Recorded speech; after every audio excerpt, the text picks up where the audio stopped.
IB এর admission টেস্টে রিটেনে পাশ করা কঠিন নাকি ইন্টারভিউ? আইবি এর জন্য যারা খুব সিরিয়াসলি প্রস্তুতি গ্রহণ করছেন তাদের মনে এই প্রশ্নটা কখনো না কখনো অবশ্যই এসছে। তো আজকে আমরা এই বিষয়টা নিয়ে একটু আলোচনা করব। দেখেন, প্রথমেই আমার যে মতামত সেটা আপনাদের সাথে শেয়ার করছি।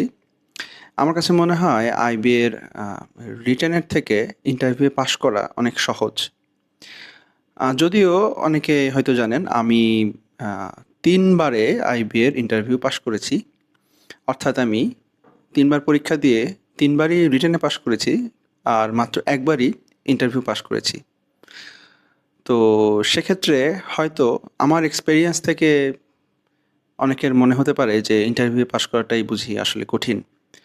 কিন্তু দেখেন, আমি এখানে ২টা যুক্তি আপনাদের সামনে পেশ করছি। প্রথমটা হচ্ছে রিটেন টেস্টে পরীক্ষার্থীর সংখ্যার সাথে পাশের হার আমার জানা মতে ৩ থেকে ৫%। অর্থাৎ ১০০ জন পরীক্ষার্থীর মধ্যে মাত্র ৫ জন পরীক্ষার্থী ইন্টারভিউয়ে অংশগ্রহণের সুযোগ পায়। অপরদিকে আমরা যদি ইন্টারভিউয়ে পাশের হারের কথা চিন্তা করি, সেখানে কিন্তু ৭০ থেকে ৭৫%। অর্থাৎ ১০০ জন পরীক্ষা দিলে ৭০ বা ৭৫ জনই কিন্তু ফাইনাল লিস্টে সিলেক্টেড হয়ে যায়। যদিও অনেকে বলবেন যে ইন্টারভিউ যারা আসে তারা তো তাদের মধ্যে অধিকাংশই খুবই মেধাবী বা রিটেনে পাশ করে এসছে। হ্যাঁ, এটাও একটা বিবেচনা করার মতো বিষয়। কিন্তু আমার দ্বিতীয় যেই যুক্তি সেটা হচ্ছে রিটেন টেস্টে আপনাকে পাশ করার জন্য কিন্তু আলাদা আলাদা ৩টা সেকশন রয়েছে। অর্থাৎ ইংরেজি, ম্যাথমেটিক্স এবং অ্যানালাইটিক্যাল অ্যাবিলিটি। প্রত্যেকটা বিষয়ে আপনাকে আলাদা করে পাশ করতে হবে। অপরদিকে আপনি যদি ইন্টারভিউর কথা চিন্তা করেন, ইন্টারভিউতে শুধুমাত্র একটা সেকশনে পাশ করলেই, অর্থাৎ ইন্টারভিউয়ে পাশ করলেই কিন্তু আপনার বা ইন্টারভিউ প্রিপারেশন নিলে কিন্তু আপনার অন্য কোনো বিষয়ের উপরেই ফোকাস করতে হচ্ছে না।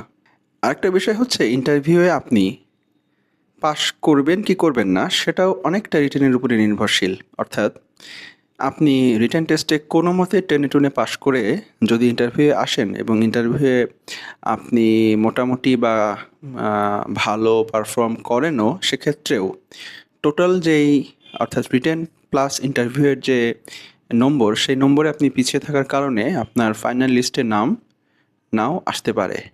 তাই ইন্টারভিউয়ের যেই পারফরমেন্স ওভারঅল, সেটা রিটেনের সাথে কিন্তু অনেকটাই জড়িত। তাই আমার মতে ইন্টারভিউয়ে থেকেও রিটেনে পাশ করা কঠিন, এবং আপনি যদি সত্যিকার অর্থে আইবির জন্য সিরিয়াস হয়ে থাকেন, আপনাকে রিটেন টেস্টে খুবই ভালো করতে হবে।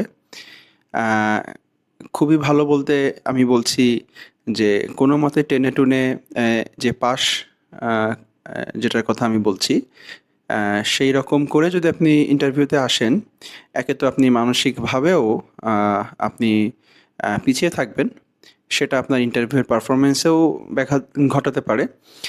আর ইন্টারভিউয়ে যদি আপনি ভালো করেনও, সেক্ষেত্রে আপনি ফাইনালি সিলেক্টেড নাও হতে পারেন। যদিও অবশ্যই ইন্টারভিউয়ের গুরুত্ব অপরিসীম, কিন্তু মানে আমরা যদি অ্যাপেল টু অ্যাপেল কম্প্যারিজন করি, সেক্ষেত্রে আমার কাছে কেন জানি মনে হয় ইন্টারভিউয়ের থেকে রিটেন টেস্টের গুরুত্ব অনেক বেশি, এবং পাশ করাও তুলনামূলক অনেক কঠিন। ধন্যবাদ। আপনার যদি ভিন্ন কোনো মতামত থাকে আপনি কমেন্টে জানাতে পারেন। আর এ ধরনের ভিডিও যদি আপনি আরও দেখতে চান, অবশ্যই চ্যানেলটি সাবস্ক্রাইব করবেন। আসসালামু আলাইকুম।